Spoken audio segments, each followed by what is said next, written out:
You and Stephen A.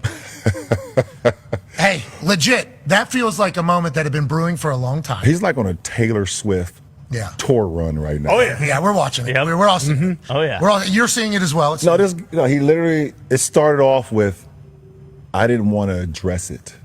Yeah, sure. I didn't want to address it. I wasn't going to address it, but since the video came out, I feel the need to address it. You would be not to talk about it. Are you kidding me? If there's one person that couldn't wait to the video to drop so you can address it, it's your ass. Like seriously, it's, and like another, he completely like missed the whole point. The whole point. Never would I ever not allow people to talk about the sport, criticize players about what they do on the court. That is your job, to criticize or which leads obviously to criticize or to be in a position where, okay, if a guy's not performing, that is all part of the game. That's all part of the game. But when you take it and you get personal with it, it's my job to not only protect my damn household but protect the players. And I think a lot of the media, including him, and I know he's gonna be happy as hell. He's gonna be smiling from ear to ear when he hears me talking about it again. Oh my God, he's gonna get home and grab some ice cream out of the fucking freezer and sit in his chair in his tighty whities on the couch. I hope at some point you two do get a chance. But you're right. Dude, like relax, bro. Like relax. Like seriously, criticize or.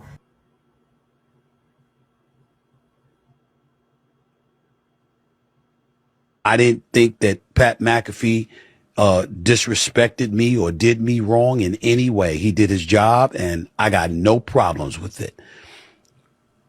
My issue is with LeBron James. And I just want to say for the record, LeBron James is full of it. And in this particular instance, as it pertains to his son, he is a liar. And he went on national television today and he lied again. I didn't think that Pat McAfee disrespected me or did me wrong in any way. He did his job, and I got no. So yeah, this is a nonstop feud. This started 2 weeks ago. It's keep going to keep going to keep going. So go ahead, Ronnie, man. What's your take with LeBron James addressing Stephen A. Smith on the Pat McAfee show? I just want Stephen A. Smith to realize that LeBron James don't like you. If he don't like you, he's gonna criticize you. He's gonna go in on you each and every time. Remember, in LeBron James' mind, I'm just picturing myself as LeBron James. I'm thinking that you embarrass my son, you embarrass my legacy, so I'm trying to get back at you. That's what he's doing.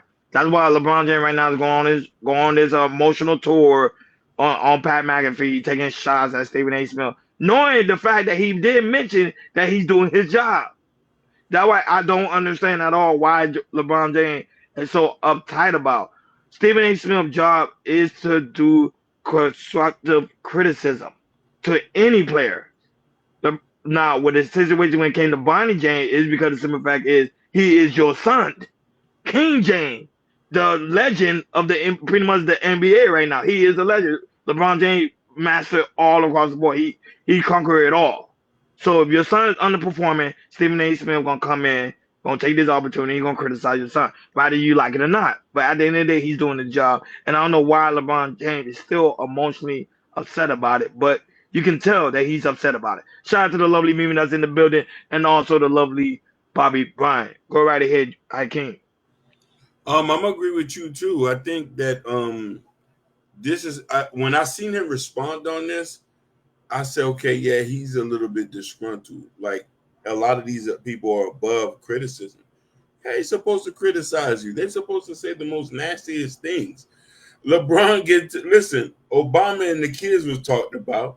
You never see them respond.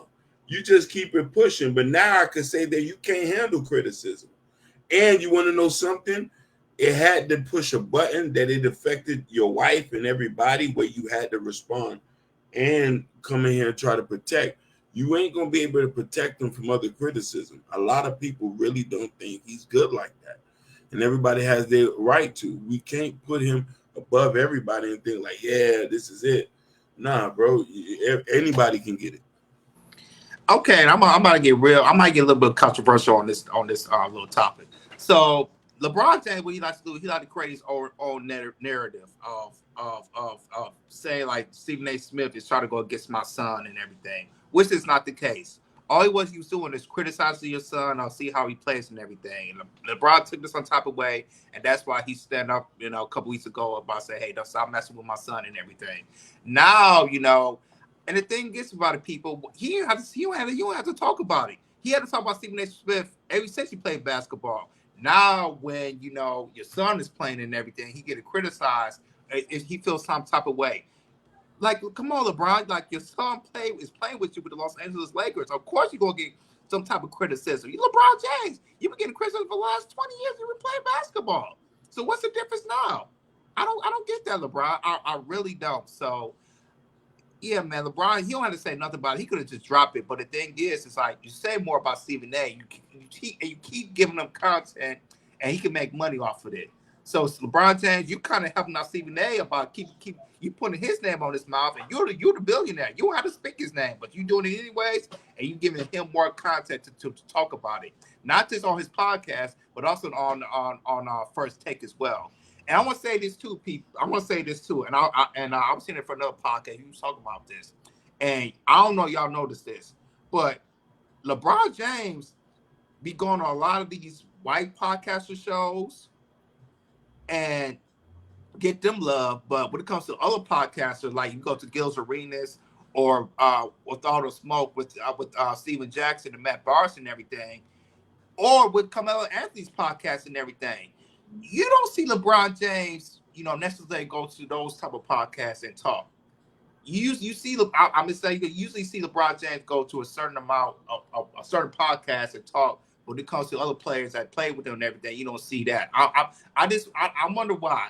I don't know why LeBron James don't do that, but I don't know. Maybe he's big headed, he's a millionaire, billionaire, whatever. But there's just some things I see with LeBron James that he's not showing some level of respect when it comes to going to somebody else's podcast or like a Carmelo or somebody else's podcast to talk about it. When he goes to a Pat McAfee show and talk about it. I just want to say that.